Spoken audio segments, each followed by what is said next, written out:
Welcome to Green Time. I'm host Don Fitz. This episode, we're going to be talking about perils of a Pacific partnership. But before we get to our discussion, let's take a look at a movie, Peril in the Pacific.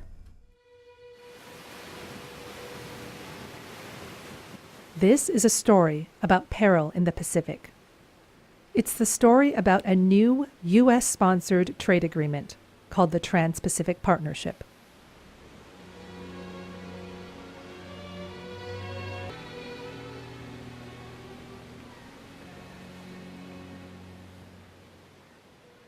"11 countries are now engaged in TPP negotiations. The United States, Canada, Mexico, Peru, Chile, Australia, New Zealand, Singapore, Malaysia, Brunei, and Vietnam. Japan is also considering joining the talks, and other Pacific Rim countries may participate in the future." The U.S. model for the Trans-Pacific trade deal needs to be completely remade, top to bottom. Friends of the Earth is calling for a fair deal for people and the planet, or no deal at all. An obsessive secrecy surrounds the negotiations. The public, the press, and even members of the U.S. Congress are denied access to the negotiating text. What are they hiding? First, that the TPP is being written under the supervision of multinational corporations. The TPP text is secret to all except so-called cleared advisors. In the United States, there are over 600 such cleared trade advisors, almost all of whom represent corporations or industry groups. Second, they are hiding the fact that the TPP is not so much about trade as it is about deregulating the Pacific economy, providing super rights to corporations.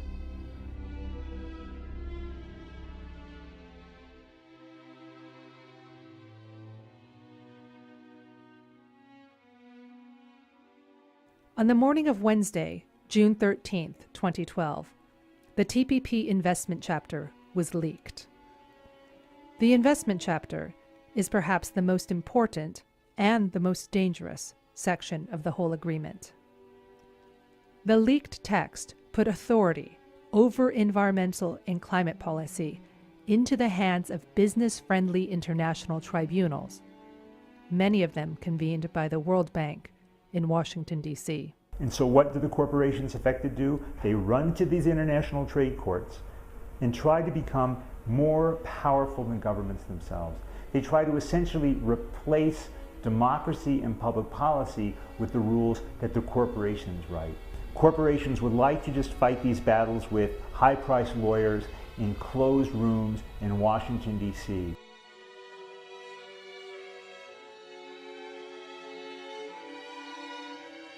The investment chapter would have dangerous implications for the environment. A similar provision of the U.S.-Ecuador bilateral investment treaty allowed the oil giant Chevron to sue the government of Ecuador. In the mid-1960s, Texaco, which is now Chevron, developed the oil fields in the eastern Ecuadorian Amazon. The indigenous and local people who live in this area say that Texaco deliberately dumped billions of gallons of toxic wastewaters, drilling muds, and oil into their environment, causing a social, cultural, and environmental crisis. Chevron es culpable. Chevron ha destruido todo lo que es nuestra riqueza natural.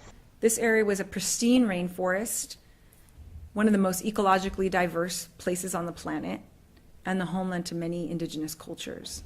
But after Texaco arrived, it became a tropical wasteland.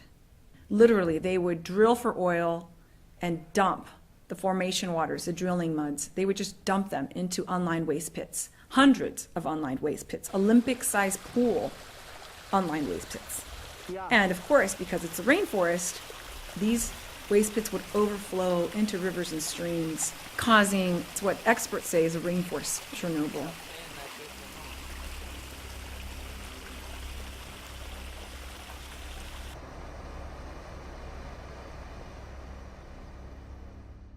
The indigenous people and poor settlers of the Oriente region suffered an epidemic of cancer and other illnesses they say resulted from Texaco's dumping. Death, miscarriages, and birth defects cut a swath through communities, threatening some indigenous groups with extinction. The destruction of the Ecuadorian rainforest, with its world-class biodiversity, was also devastating. This rainforest Chernobyl affected an area the size of Rhode Island, and a court-appointed independent expert in Ecuador found that the damages from the dumping amounted to $27 billion. Indigenous groups and communities sought justice through the courts, and after 18 years of litigation, a provincial court in Ecuador ruled in favor of the communities, ordering Chevron to pay $18 billion. But on February 17, 2012, an international tribunal established under the U.S.-Ecuador Bilateral Investment Treaty put all that in jeopardy. The tribunal told the president, the parliament, and the courts of Ecuador to suspend enforcing the judgment against Chevron.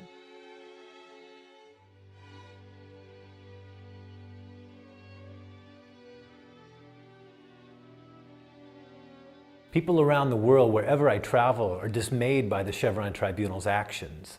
But the underlying problem is the flawed model for U.S. bilateral investment treaties and investment chapters in free trade agreements. The U.S.-Ecuador bilateral investment treaty is typical because it favors the profits of big oil companies, mining multinationals, and the wealthy.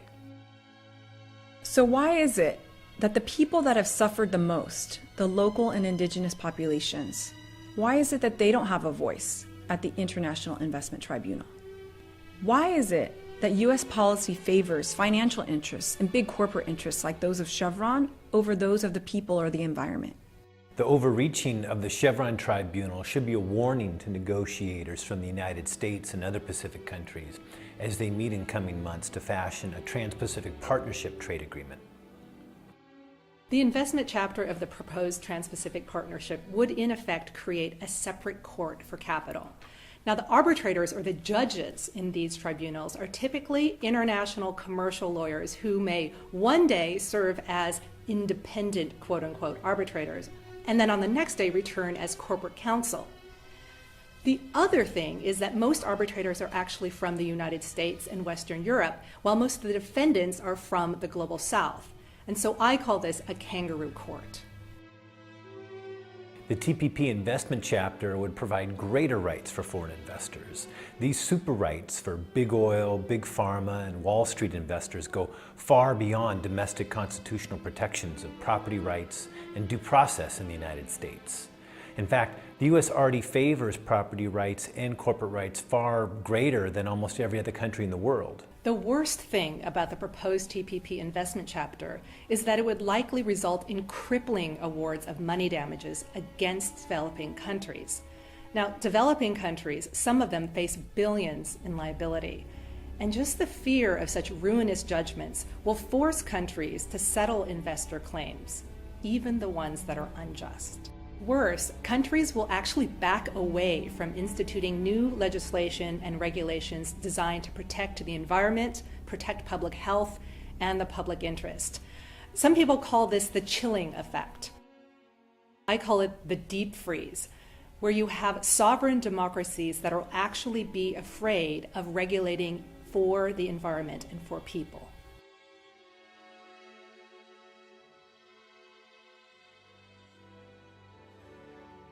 And people power is the way to fight for a fair deal. The people have been demanding a fair deal all around the Pacific Rim. Jesse Jackson and Ben & Jerry spoke out in Chicago. The Peruvian people called for a fair deal. In Australia, environmentalists and trade unionists marched in solidarity. The Japanese called for economic justice. Opposition to corporate power is building in New Zealand. Malaysians are defending their national sovereignty. They are speaking out against an international trade regime that pays polluters rather than making polluters pay. They are speaking out against a system in which property rights trump environmental responsibility. They're speaking out against kangaroo courts making economic policy for the Pacific region and saying that it's time to throw the secret drafts of the Trans-Pacific Partnership into the dustbin.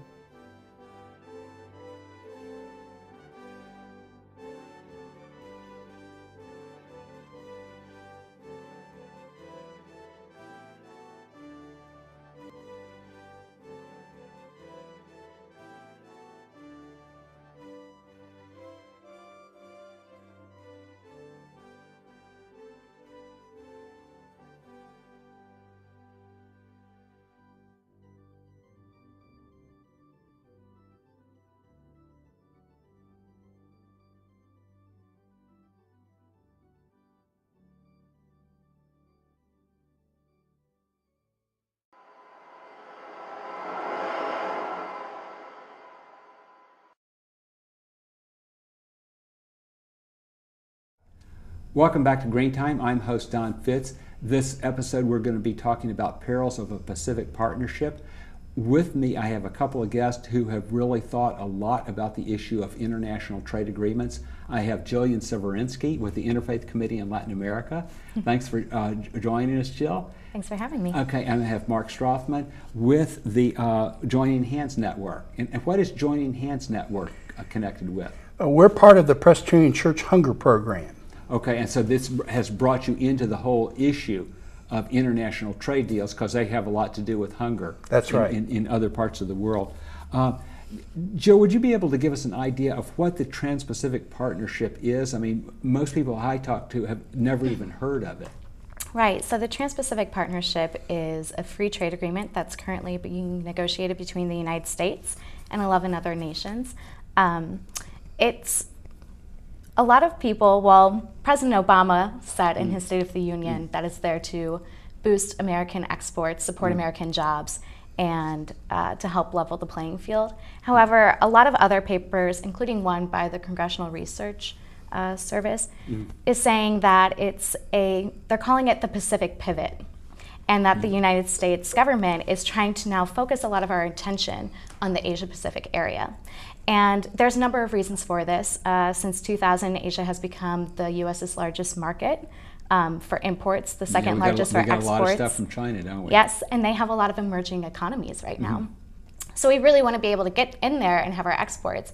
But along with that, we've also started placing military troops in Asia as well. So a lot of people are saying that it's really more of a geopolitical strategy in order to try and bolster the US dollar, which is kind of faltering right now, especially against the Chinese yuan. So what is to foster the geopolitical situation? What does that have to do with China? So with China, right now, it sounds like the United States is kind of feeling a little bit competitive with China. China is currently one of the biggest trading partners with everyone in Asia, and the U.S. wants to get in on that. And so we're trying to go in as a way to try to make the market more competitive, but also trying to form those alliances before China can get in on the Trans-Pacific Partnership. So right now, as the video said, it's including a lot of different island nations all around China, however, not China itself. Not China, almost as if it's deliberately excluded. For the time being, at least until we get the language down without having China also insert some of its input. Now, one thing that people talk about with the TPP is the state investor clause. Could you tell me what that is and what that means? So the state investor clause, actually there's a whole chapter devoted to it within the TPP, but it allows corporations the right to sue governments over any laws that might prohibit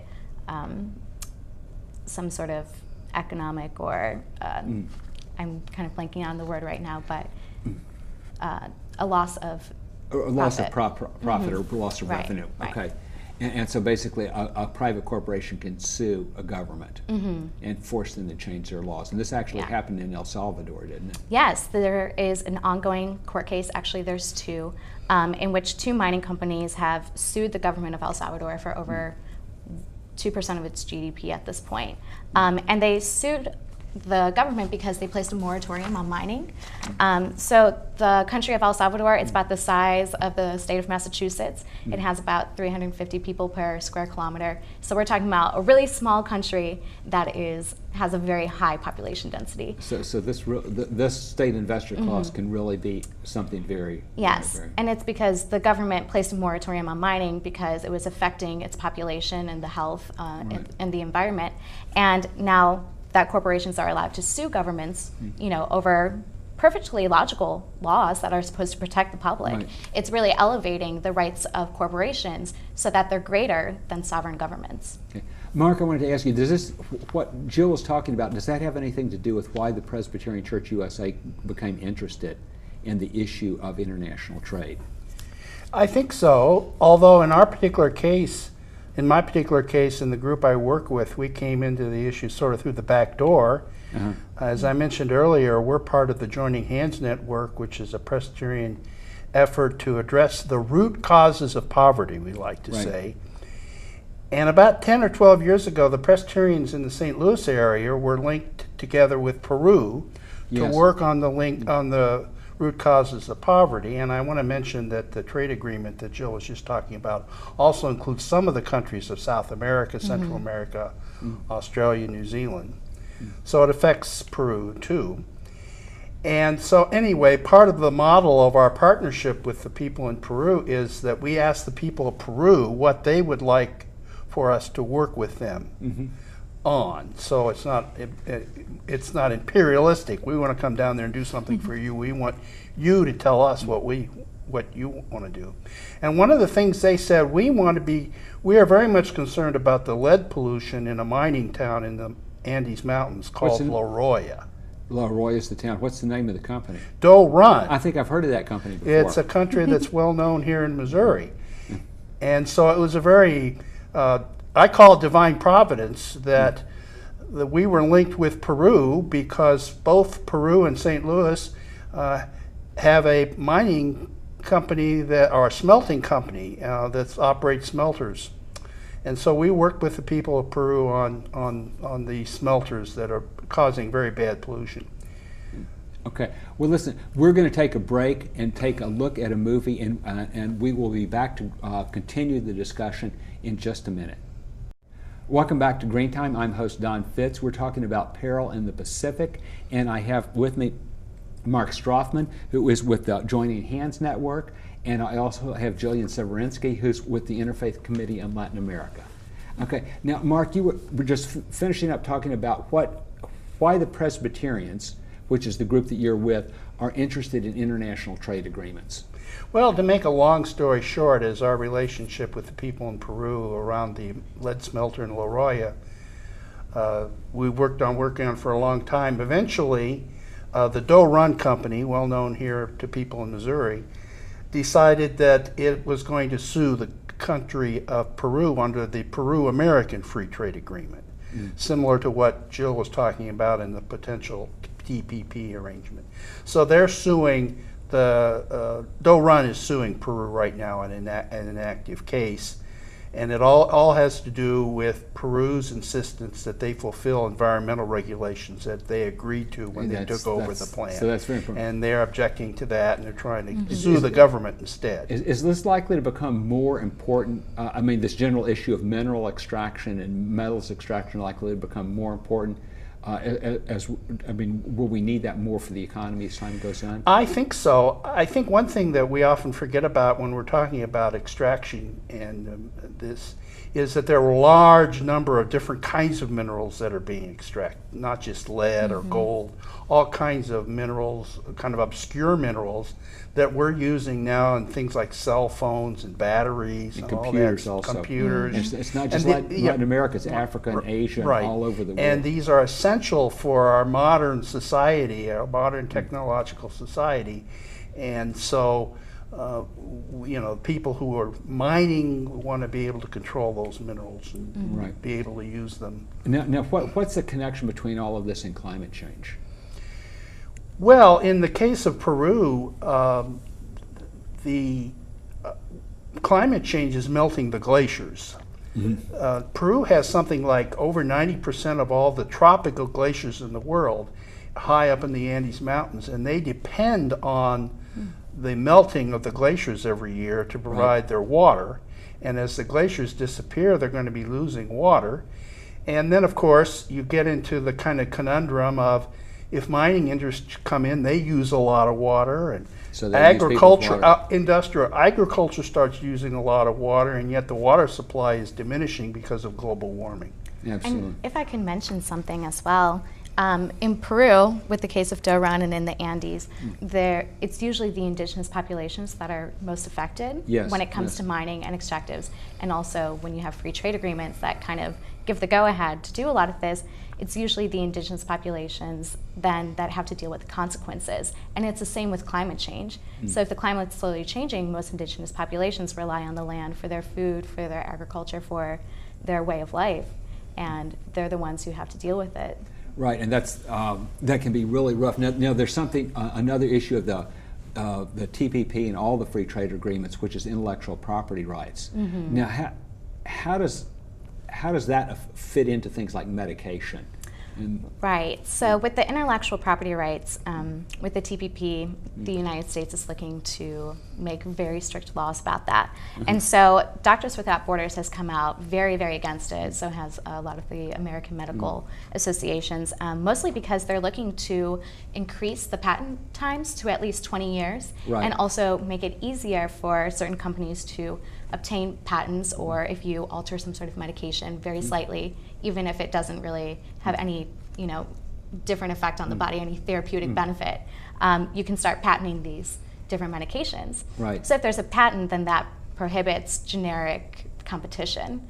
And so this is becoming a big problem, or could become a big problem within the Trans-Pacific Partnership, because that means that for most of the developing countries, or where there's still a lot of infectious diseases, especially like this talks about Vietnam, in which case hepatitis B and C is still quite spread out, that they might not be able to obtain affordable medication. Okay, so the patent can really interfere with people being able to get the medication. It also affects the right to free speech, because a lot of these intellectual property rights are also, they're supposed to, within the TPP, have some sort of SOPA agreement, which a lot of the Piracy Act that a lot of computer hackers were kind of against, and we're able to stop that legislation, but it's going to be passed through the TPP. Now, we've talked a lot about extractive industries and about how devastating they can be, but what specifically does the TPP, the Trans-Pacific Partnership, have to do with extractive industries?